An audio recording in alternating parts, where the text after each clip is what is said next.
Bienvenidos a UDI Arroba, un programa de la Universidad de Antioquia. Este es el curso de Matemáticas Discretas. Comenzaremos con el capítulo número 1 de Matemáticas Discretas, que trata de cálculo proposicional. Este capítulo consta de 5 módulos. El primer módulo será una introducción al cálculo proposicional. El módulo número 2 será cálculo proposicional. En el módulo número 3 veremos lo que son las tablas de verdad. Y en el módulo número 4 y el módulo número 5 se verán métodos de demostración. Comencemos con el módulo número 1, que es introducción al cálculo proposicional.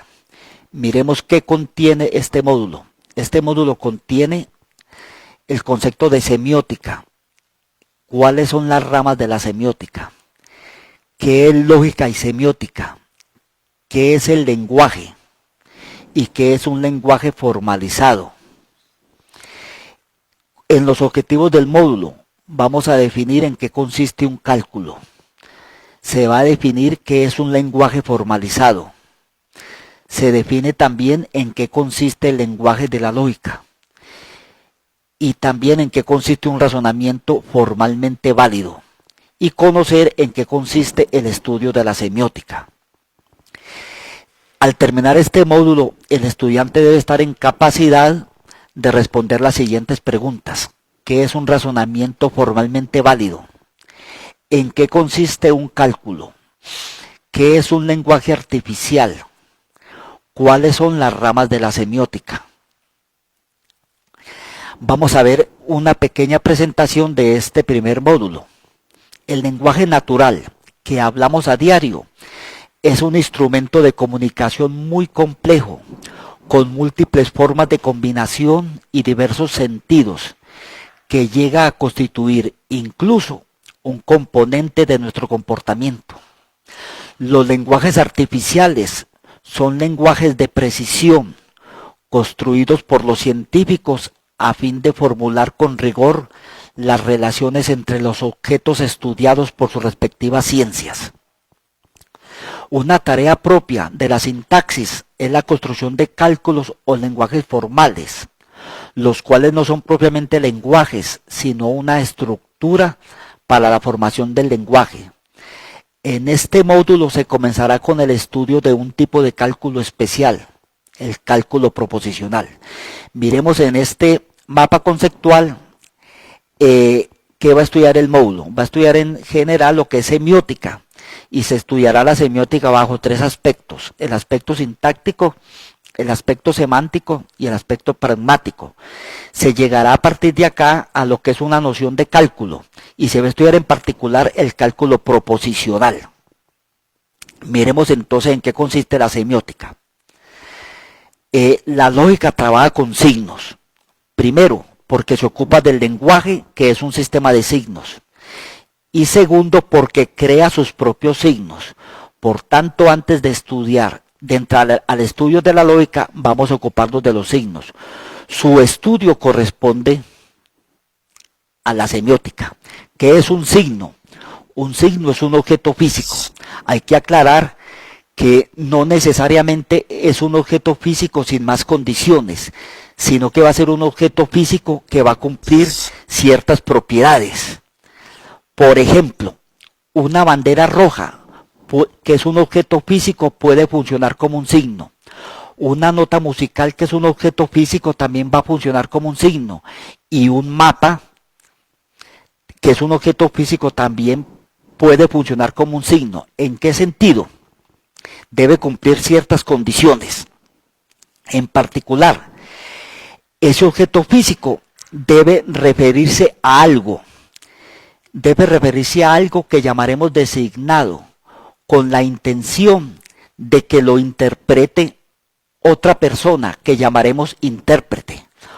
Por ejemplo, una bandera roja en una ciudad como Medellín, un domingo a las 3 de la tarde, cerca al estadio Atanasio Girardot, puede eventualmente significar que el que porte esa bandera roja es hincha de un equipo de Medellín. Pero esa misma bandera roja colocada en una playa por ejemplo, de la ciudad de Cartagena, puede significar un peligro. Hay muchos objetos físicos que funcionan como signos. Por ejemplo, los semáforos. Un semáforo colocado en verde va a significar paso libre para carros. Un semáforo colocado en rojo va a significar pare para vehículos. Entonces, estos objetos físicos están haciendo referencia a algo, y para que los entienda alguien. Es claro que en el caso, por ejemplo, de los semáforos, un campesino, por ejemplo, que nunca ha salido del campo, si ve un semáforo, a él ese semáforo no le va a decir nada. O sea que él no va a interpretar nada porque precisamente no le está designando nada. Entonces, en particular, ese objeto físico que funciona como signo debe designar algo, pero para que lo entienda alguien en particular. Las características de los signos, como decíamos antes, son las siguientes. Primero, hacen referencia a otra cosa. Segundo, hacen referencia a algo para cierto sujeto. En particular, el signo hace referencia a su designado, o sea, a lo que designa, siempre en relación con algún sujeto. A este sujeto se le va a llamar intérprete. Entonces podemos ver tres características del signo. El objeto físico como tal, que lo denotamos por S. D, que llamamos designado o a lo que hace referencia, e I, que lo llamaremos intérprete. Según esto, ese es el signo de D para I. Si I piensa en D o es remitido a D cada vez que está en presencia de S. En la semiótica vamos a considerar tres ramas. Las ramas serán la sintaxis, la semántica y la pragmática. En particular, la sintaxis se va a referir a las relaciones que tiene un signo con otros signos y con él mismo. La semántica va a hacer referencia a la relación que hay entre un signo y a lo que hace referencia, o sea, a su designado. Y la pragmática va a estudiar la relación entre el signo y los intérpretes. Vamos a comenzar entonces a comentar la relación semántica. Es la relación que se da entre un signo y aquello a lo cual hace referencia, o sea, a su designado. Y también está la relación que se da entre un signo y los intérpretes de estos, llamada dimensión pragmática. El estudio de cada una de estas dimensiones da lugar a las distintas ramas de la semiótica, que son la sintaxis, la semántica y la pragmática. Hay reglas que rigen las relaciones que salen entre cada una de las ramas. Las reglas sintácticas rigen las relaciones entre los signos. En el lenguaje, las reglas ortográficas son de este tipo. En otro tipo de signos, por ejemplo, en los signos de tránsito, por ejemplo, un semáforo, una regla sintáctica nos diría, por decirlo de alguna forma, que no está permitido que en un semáforo esté prendido al mismo tiempo el bombillo rojo y el bombillo verde, porque eso crearía confusión. Las reglas semánticas rigen las relaciones entre los signos y lo que designan, o sea, los designados. Toda estipulación acerca del significado de un objeto que funciona como signo es una regla semántica. En el lenguaje ordinario, el que hablamos habitualmente, la semántica comporta comportamientos muy delicados debido a la complejidad del idioma. Por ejemplo, entre los antioqueños, el significado de ciertas palabras va a depender muchas veces del tono en que se mencionen esas palabras. Por ejemplo, entre los antioqueños decir negrita no comporta acciones de tipo racista, sino que es un término cariñoso.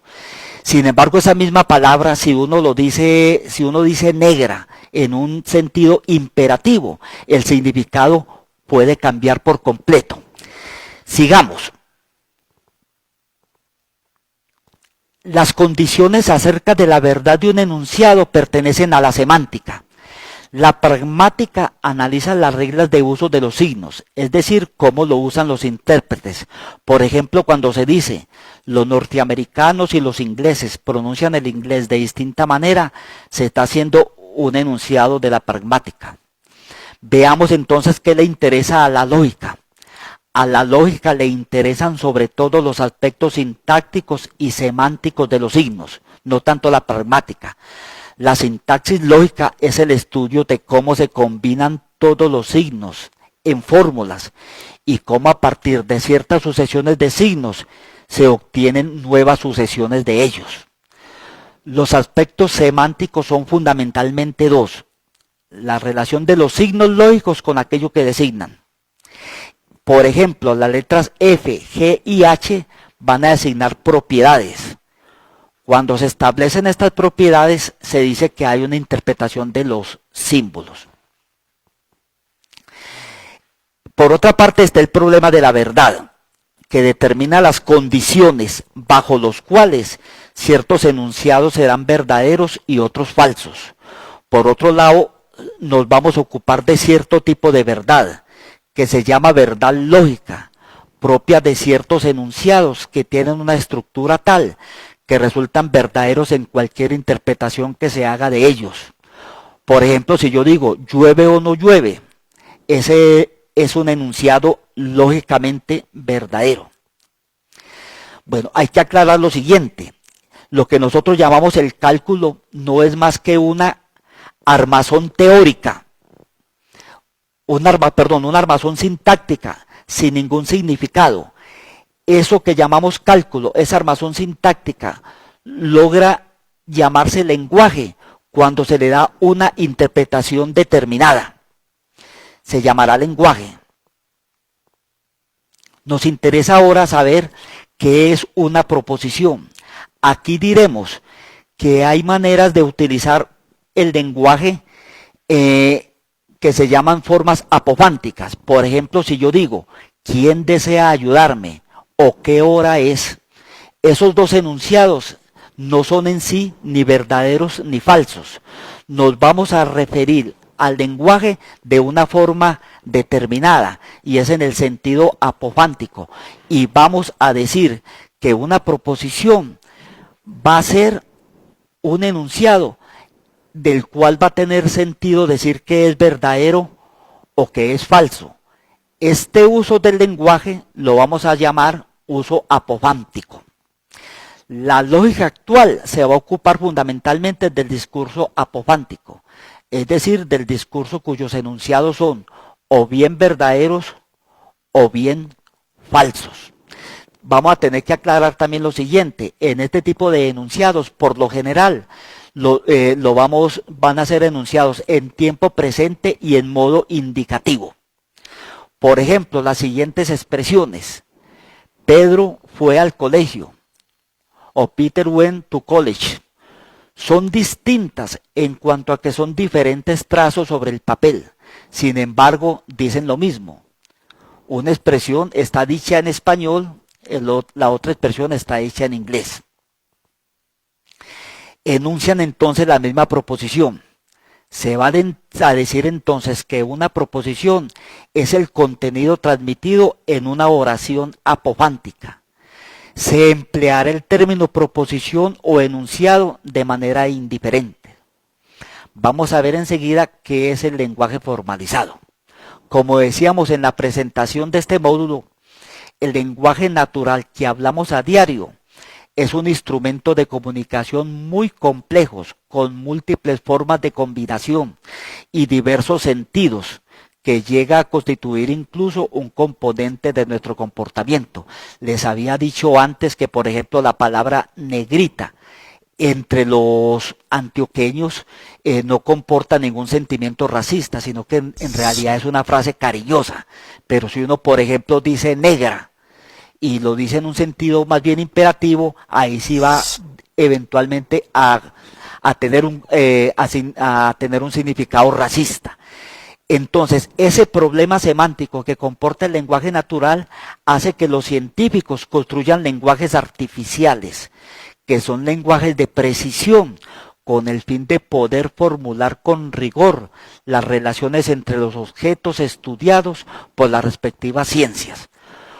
En realidad van a ser armazones sintácticos que se van a componer, se van a constituir en lenguajes cuando se le da una interpretación.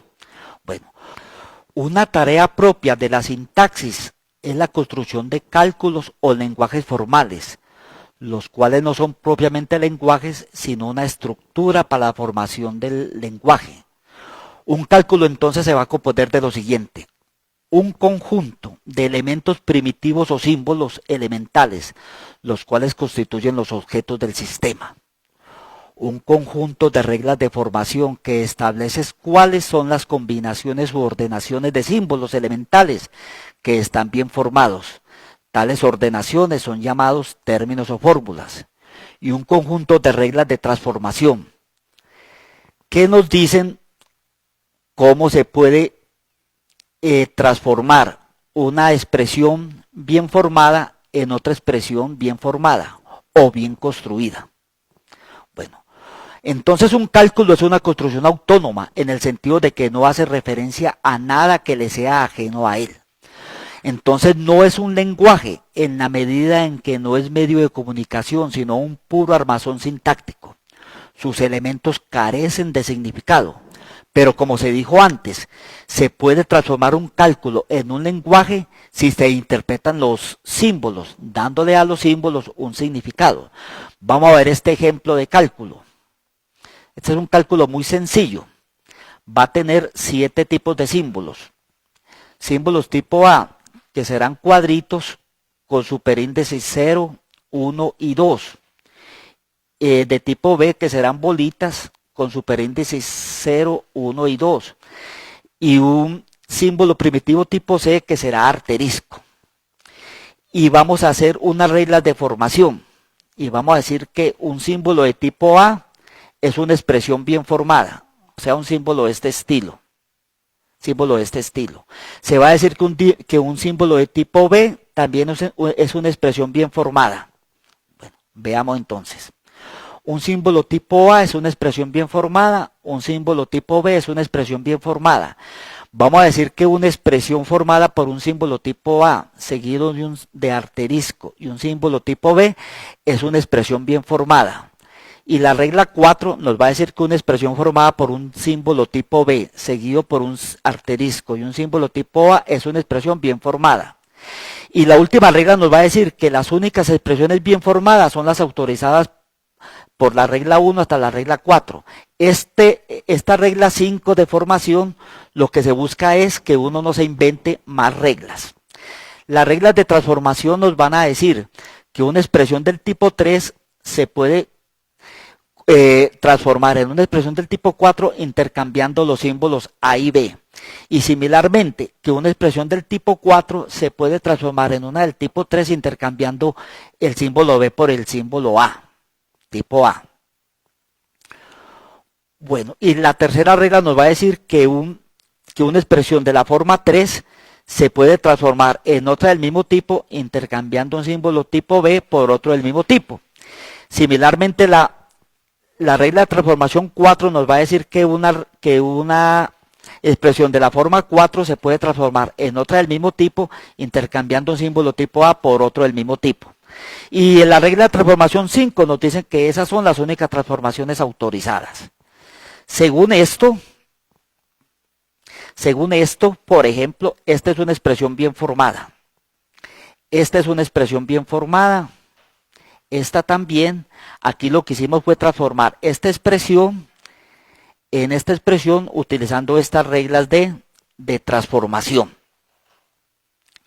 Estos ejemplos que estoy denotando aquí se pueden ver de manera más clara en los módulos escritos. Vamos a darle una interpretación a este cálculo. Supongamos que en una sociedad determinada los símbolos tipo A representan hombres y los tipos B representan mujeres y el tipo C representa la relación contraer matrimonio con. Entonces esto va a significar que el hombre representado por este símbolo está casado con la mujer representada por este símbolo. Del supuesto de que se dé esta expresión significa que esta persona que está casada con esta se podría eventualmente divorciar y casarse con otra persona. En este cálculo está prohibido, por ejemplo, la homosexualidad o matrimonio con personas del mismo sexo. Lo que se ha hecho entonces es formalizar las relaciones matrimoniales en una determinada sociedad, o sea que se ha pasado de un simple cálculo a un lenguaje formalizado. Bueno, hago caer en cuenta de que este ejemplo lo vemos de una manera muy rápida. En las notas escritas está el ejemplo detallado con mucho más cuidado. Vamos a decir entonces que la lógica se entiende como un conjunto de cálculos a los cuales se les da una interpretación en el campo de la investigación. En eso consiste la lógica. Se puede decir que la lógica es la ciencia de los principios de inferencia o razonamientos formalmente válidos. Se va a decir que es un razonamiento formalmente válido en el sentido de que a nosotros nos va a interesar en la forma de los razonamientos, no el contenido, no el fondo de ellos. Lo específico de un razonamiento o inferencia consiste en derivar una conclusión a partir de unas premisas, siguiendo una regla de inferencia que se va a llamar la regla del modus ponens. De esta conclusión se dice que es formalmente válida, es decir, que si sus premisas son verdaderas, entonces la conclusión también es verdadera. La lógica se ocupa de la validez de los razonamientos y no de la verdad o falsedad de los enunciados que la componen. Como les decía antes, por eso es que se llama lógica formal. En todo razonamiento es posible diferenciar la forma del contenido. Así, por ejemplo, si llueve, entonces no iré al teatro. Y si pago las deudas, entonces no tendré problema. Estas dos proposiciones tienen la misma forma. Los contenidos son diferentes. Los contenidos son diferentes. Después veremos cómo, de una manera más precisa, cómo se denotan esas proposiciones. Bueno, la estructura en particular acá de una manera rápida se denota como esto: sí, algo, entonces otro algo. En esta primera proposición, sí, llueve, entonces no iré al teatro. En esta segunda proposición, sí, aquí iría, pago las deudas, entonces no tendré problemas. La forma de las dos expresiones son las mismas, el contenido es diferente. A la lógica le interesa únicamente, como decía ahora, la forma de los razonamientos. A esto se denomina lógica formal, o ciencia de las formas, o esquemas de razonamientos válidos. La lógica ha de hacerse con un lenguaje en la cual la forma aparezca aislada y en la cual la estructura del razonamiento se muestre sola. En el módulo siguiente veremos cómo se denotan proposiciones y avanzaremos en el estudio del cálculo proposicional. Muchas gracias.